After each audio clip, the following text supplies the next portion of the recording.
talo fatu mai Samoa le so luas mal fit ko le so lulu le nei Samoa o le so luas mal fit ko kuso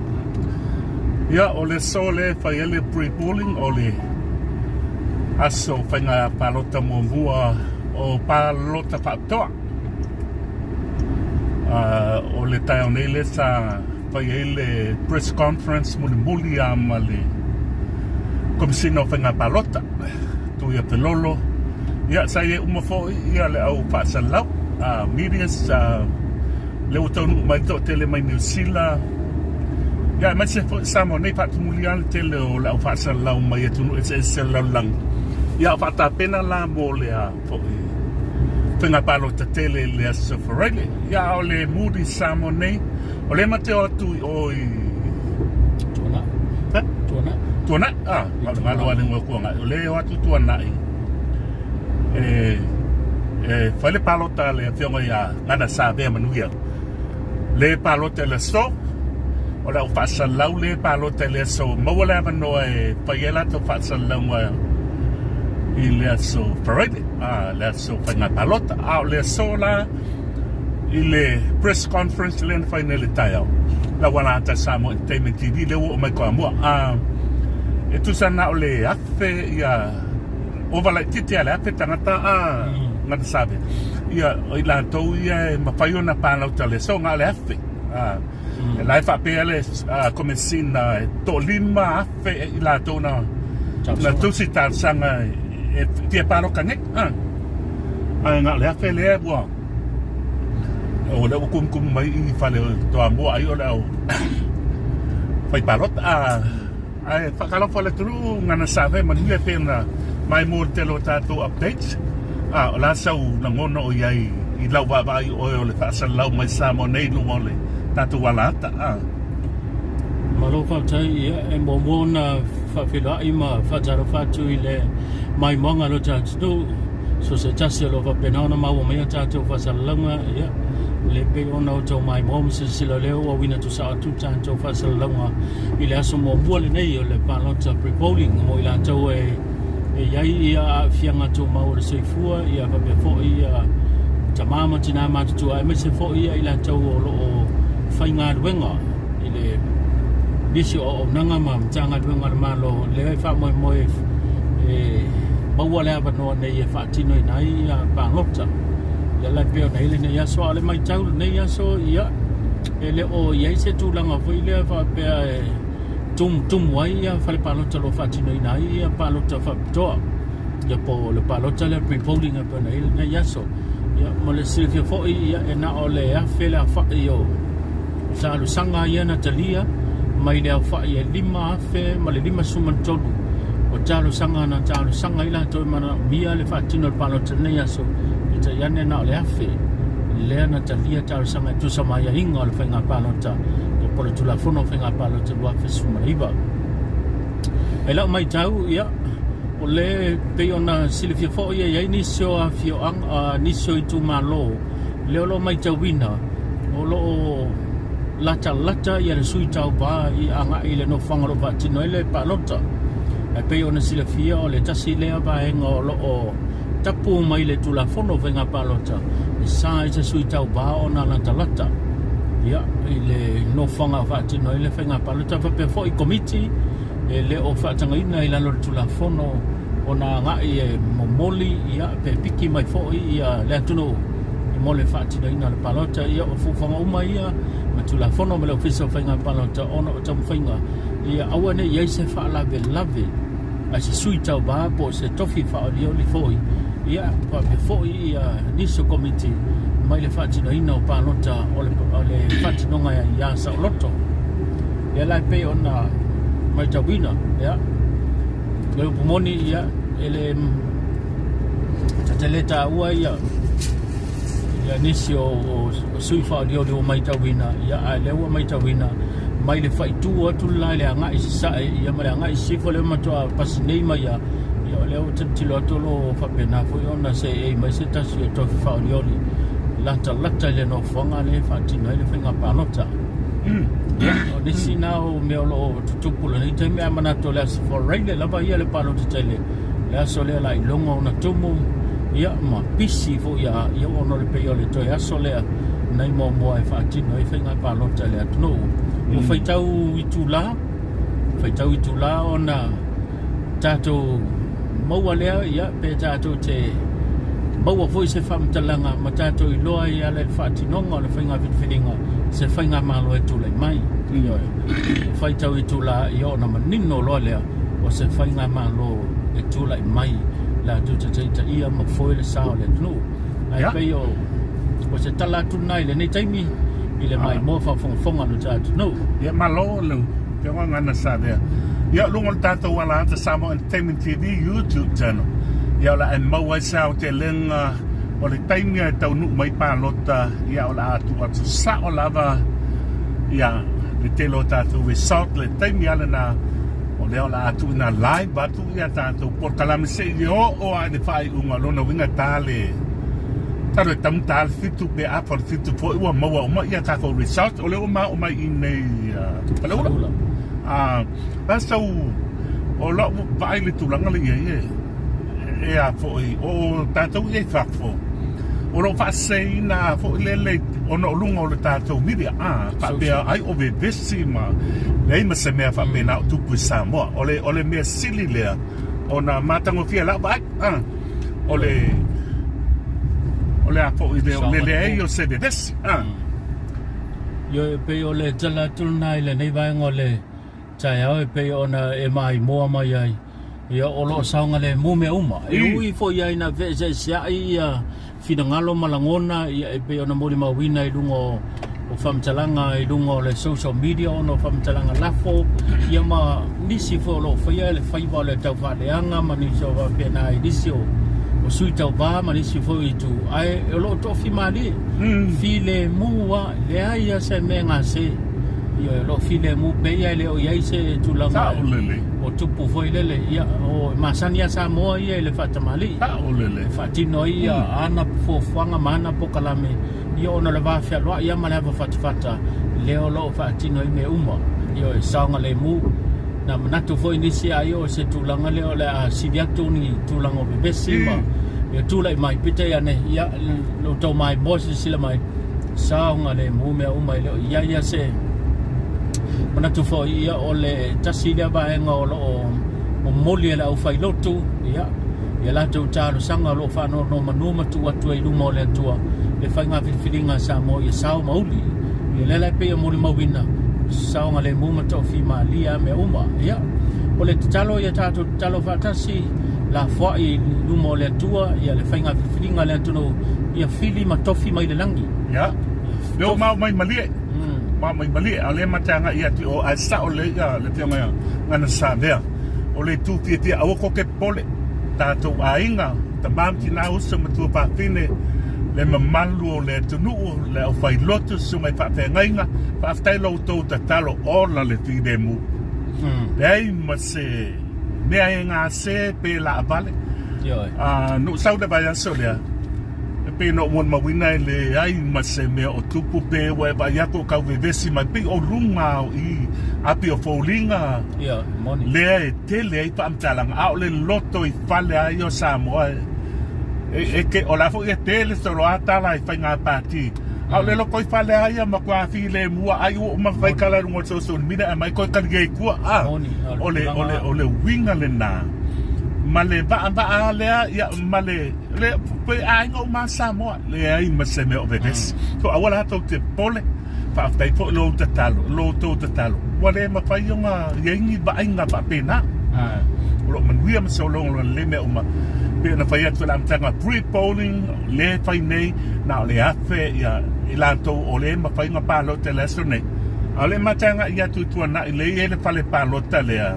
o lo tatala le fa ia le la alu ia le fianga ngan sa de fa la ia filfilin o le mela nga de lo ma ko sa e pura le tamalom tu ia le me pa lo ka ya ese si me que ti sa no ia o la pu ko ma fa lo atu ta tu fa le pa lo tale la nga ia ku wa ni mas fulumika le mamau le fa tanga ina mo i ma to la fa sa la e limas fulumika e mamao e lau me mai o fa le palota o lo pui ya le saunga le mu ia ma wonga ili ki fa fongi fai uma po fa nga palota po a fa mtalanga ye fai le ka ko ma le va ma lie ma finga ai o le so faroi le ia le la tu sa o ta tu camera si o mo fa san lo winga o results e mai fe le fa palo o o tu mai le ka ko mai a fe ma pe ona silfia le tu malone o fenga to na malie ia e to lua sui o le sui le bang fa fai o fa to le tu sa mo tasi le lo to vai le sunga ya fata Ryan Schuster maulolo tavita ia mai le bang fa fai le sa mo poto ia fa pe foi ia mawala i vao se yuli pepe le lo to va mai i le bang fa fai le HRPP pole bang of fai pui ala ya tau to lulana ya ai la mala sui tu to tasi leva to maua ya ole fionga sa ena falili le lo tau va o se sui tu to tasi mo le fainga parota le la to fai ai e moni tu langa nai pe ona mori mawina la son na file sa ye vo ye le sauninga no tu ale mtanga luenga o leo sa fatino le to sauninga ia e tuatu mta lucia i dumo le tua ia le fa moi o le la alo fai ba ia sunga i malo ma no po le mtanga luenga leo mo le leo ina le o no fanga uma o le fatino i nai le panota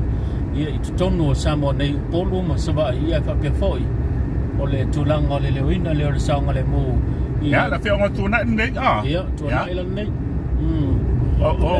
le la mai e sauninga le ole la si o penga palot ma na ia le saunanga le komsina le fionga o paulo ngotine filipolena ia sauno ai ta tu la lafo ile tua ia le fainga filinga o ai lava le bang fa fa ia tu lai mai ia o le filinga na mai le tua ia ta ua fo ila le filinga no le ia di ma ta inai ia le nei ia soma le fatinanga le fa moi o le falpalota le kalesia me tisi le fo anga ia tu ai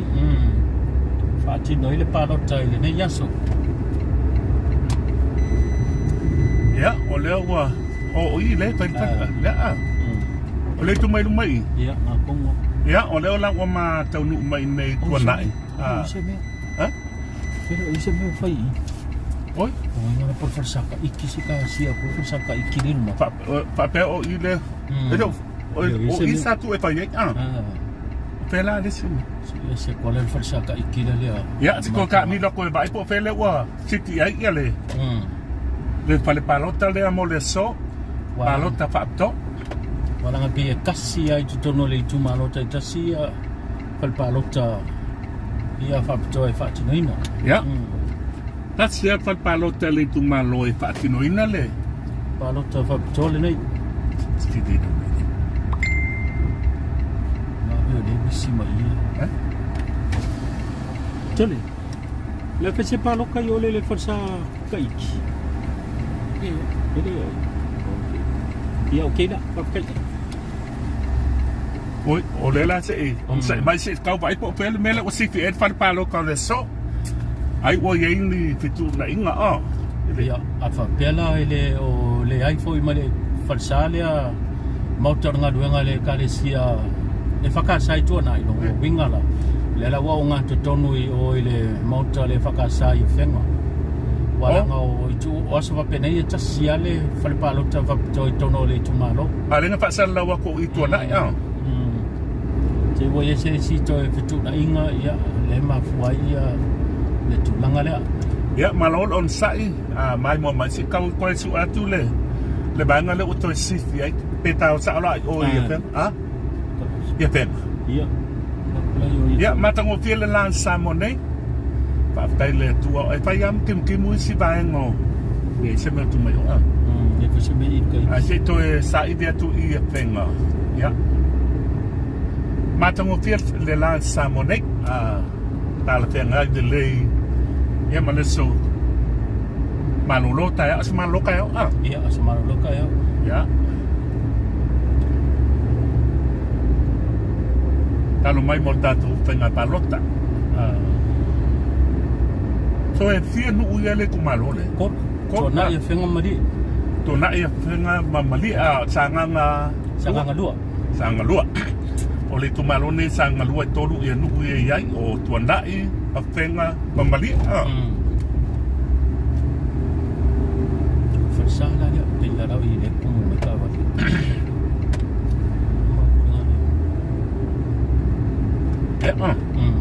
Ya, ole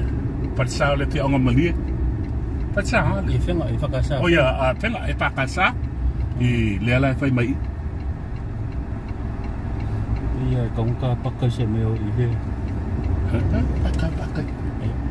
Kong ka sikit anu. Ma ole bibi ale e ka konga. Ini koi le ako lai dia. Ha? Ini koi le ako lai dia. Apakah koi o ka pole? Apa ko me.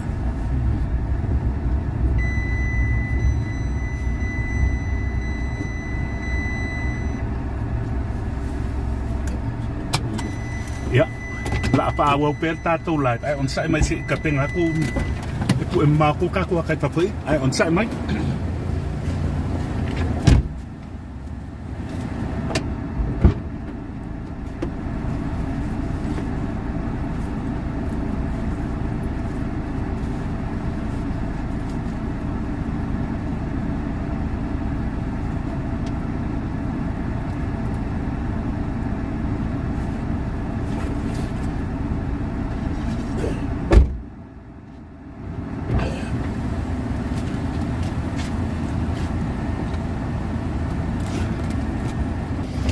Sanga ngalua.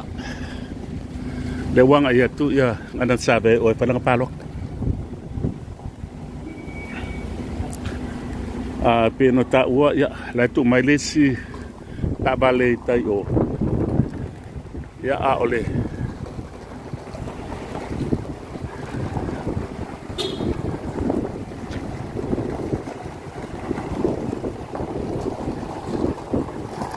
Lewa mai a palota ni se fo ole malo le tunu man tua nga ole to ape la to le pa yala ko paloka nge ola o pasal laule mai le ia le a fo e al limas fulumita e ma painga pu e mamawa tu le a paloka nga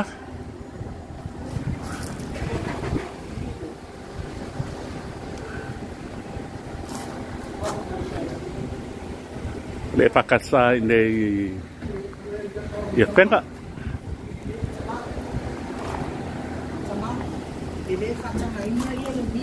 yeah Or the media for it. It has to be 100 meters. no 50 meter 50 meter yeah umang ko uma pa mako press conference yes That's not 50 meters.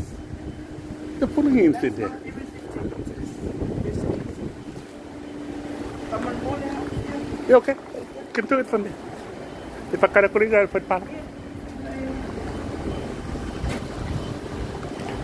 yeah ole ako lang ha kasalaw ako mga iya uluma markelo ay tadi ako kako suile alu tonungan sabe ya palang palo kaya faido ako lele malwele tunu yel tulang o tato de ole kuya alfal palo tanda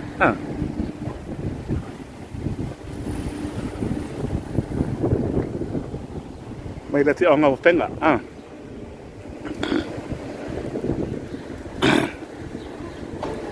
ya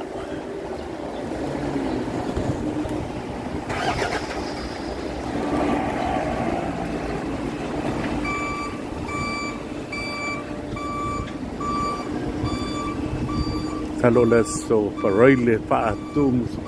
pakuli ole tale ya tolu apa tolu le pia pingi pa mai ela pa lotai special votes la pia nga penga mai la tu panta kwai oyo le hola le ale so ye le persa la tu mai o le hola le ale kalesia de fail tato repolling o le so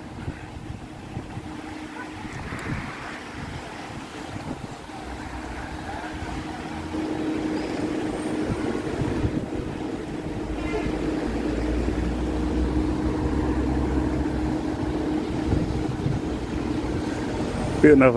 fai lo tu na fai lo kom sin ta ne li ma pe la ton ta so ngai ne pia pa lo te le so ya pe ta yan na ole afe ila to le o fa ta ngai na o la ba no la o fa sa lau ya o tangata mamai le fa ta ngai na fa ya la to pa nga pe peling o le so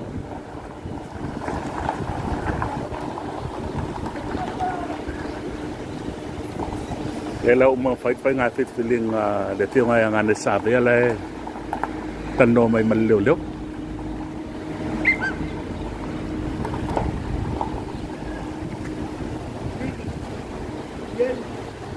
Malo se tua? Malo? Oi? Ya festa? Oh, se yuli? Oh, okay. Oh, il panisingi? Oh, oh, talo fai. Lai manguia pa tai? Wo ma? Ya. Ya. Pa ko fela? Ah, ya. Pak mai aku kako lain baik ngai depan palok kan ngai sangat ngalu